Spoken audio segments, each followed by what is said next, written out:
a little personal here with Charles Adler, everyone.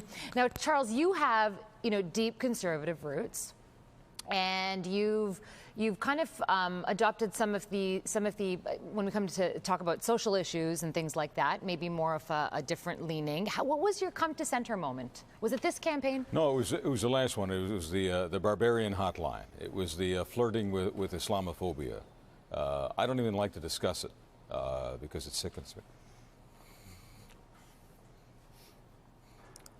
Party that I supported for a number of years turned on my neighbors, on my brothers, on my sisters, my fellow Canadians. And it's been difficult. And I am a fiscal conservative, small business conservative, pro-pipeline conservative, but I can't go to that other side of the moon.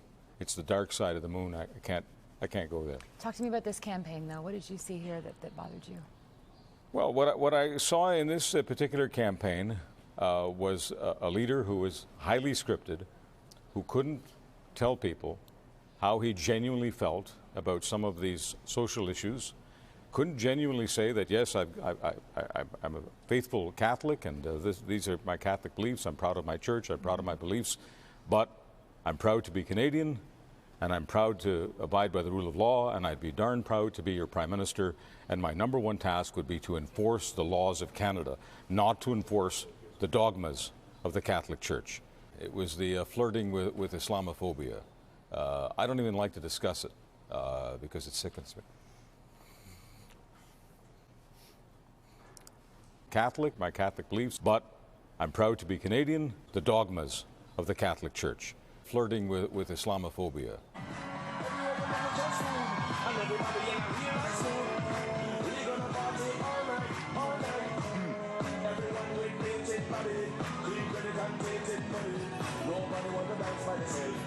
For Jagmeet Singh to get up to the stage and make his speech. My friends, before I go any further, I want to acknowledge the traditional territories that we're gathered upon.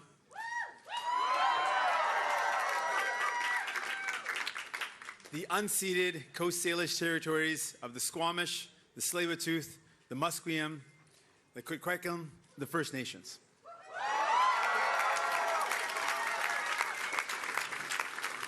I got to tell you, I'm really proud to have been able to lead a team that is the most diverse, that represented women, that represented LGBTQ.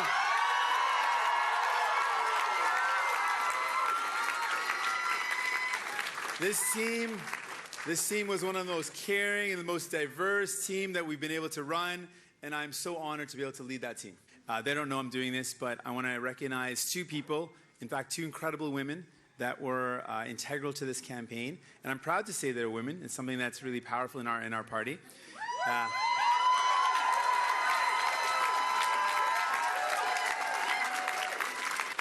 Two of the most powerful positions in our party were not young, well, kind of youngish. Young, powerful women. Let's just say they're powerful women.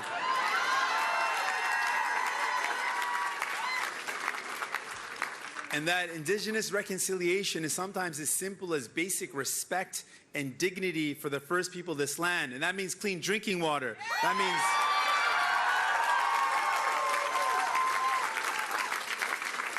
That means not taking Indigenous kids to court.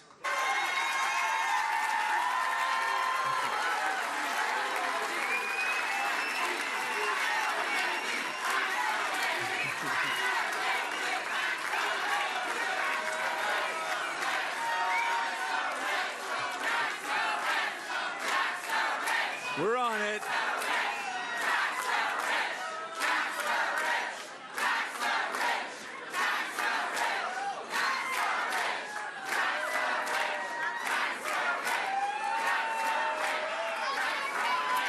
That's exactly what we're going to do.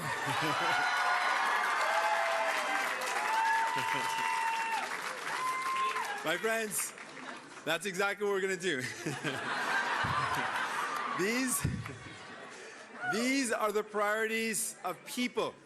These are the priorities of people that New Democrats will put at the heart of the conversations that we're going to have.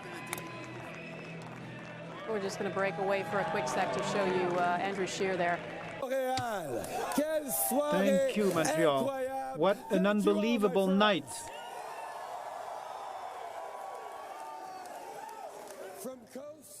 Well, we're all mystified here because Justin Trudeau has walked up on the stage and begun to speak at the same time as Andrew Scheer, leaving all of us wondering who we should listen to. And we've decided, simply because Justin Trudeau won 155 seats, so more than the Conservatives, we're going to listen to him. But really, this is unprecedented, and I can tell you everyone in this studio is shocked. Well, let's listen to Justin Trudeau. I have heard you, my friends. A better future. Thank you. Thank you.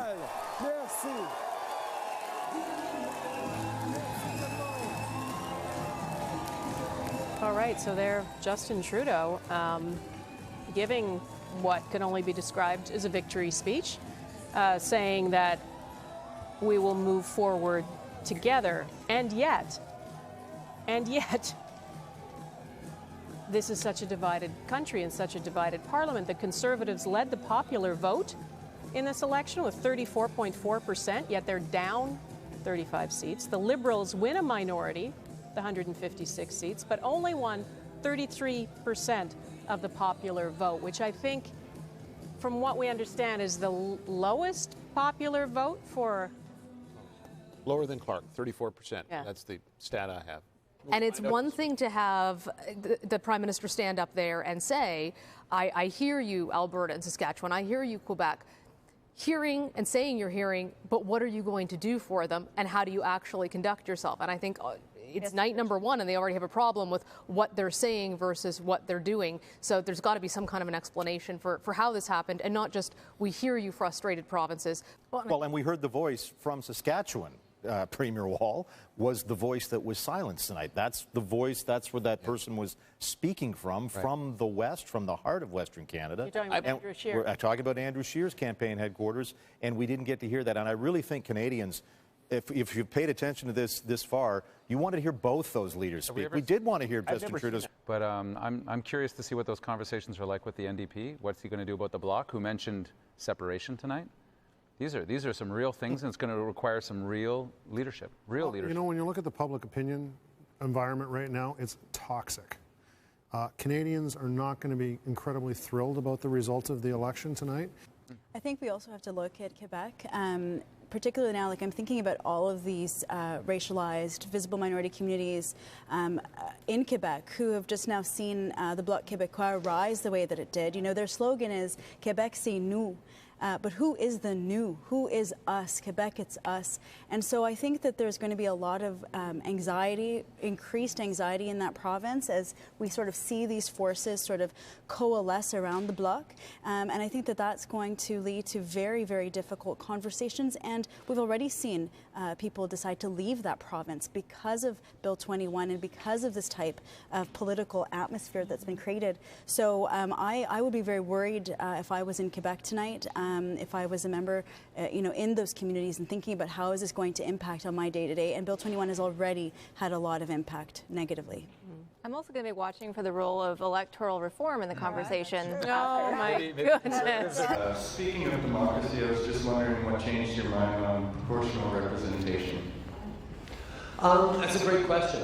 We got elected on a commitment that this upcoming election in 2019 wouldn't be held under the first past the post system, that we would change our electoral system. And over the first couple of years of our mandate, we did a range of consultations to look at different options to see if there was consensus, to see what people were putting forward as ideas.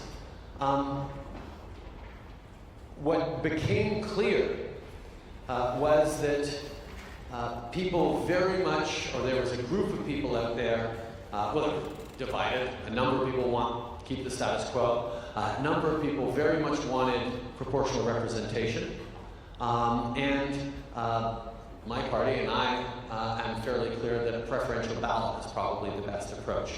I feel that in our country, increasing the number of political parties massively to represent different segments of 5 or 10% of the population is not a recipe for stability in getting things done. I mean, diversity is a fact of and a strength of Canada. We have so many different perspectives and voices, but I think those voices are best translated into governments and policies when the diversity comes within political parties as opposed to across political parties. The danger of having a system like proportional representation that would weaken Canada.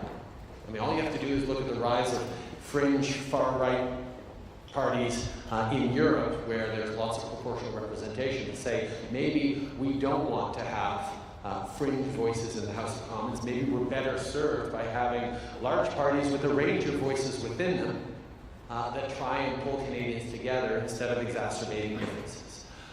So I was faced with the choice of keeping a promise that might end up being bad for Canada, or not keeping my promise and have it be better for Canada. And I made my choice, and people who disagree with that choice will certainly let me know in the next election campaign, because we have a great democracy for that. The Conservatives led the popular vote in this election with 34.4%, yet they're down 35 seats. I stood on a stage in Victoria September 11th, and I saw the school climate strikers in front of me. I saw Emma Jane, I saw Emma, and I saw Rebecca, and I said, jump up on stage with me. So if you see some teary faces up here, this was a children's crusade, and I vow not to let them down. Is it true, what Solidus said? Yes. It's unbelievable. Drafting small children, sending them to war? It's not allowed under international conventions. ICC rules don't mean a lot in war. Someone told me that there are over 300,000 children in combat right now. I was just one of them. So you remember. I thought your memory had been manipulated by them. It was, but I have nightmares every day. Pieces of the past I can't put together. Why didn't you tell me? You couldn't begin to understand.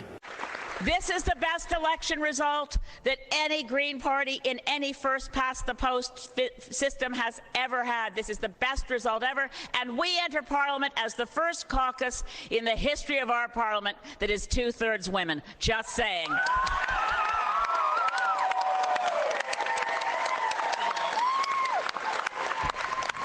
Well, that is a fantastically optimistic view of what's happened. We feel obligated to go back to Andrew Scheer, who was cut off by Justin Trudeau, who talked over Andrew Scheer, and we just want to give him a chance to give his speech to you. So here's Andrew Scheer from earlier tonight. Our party is strong. It is united, and we are on the march, ladies and gentlemen.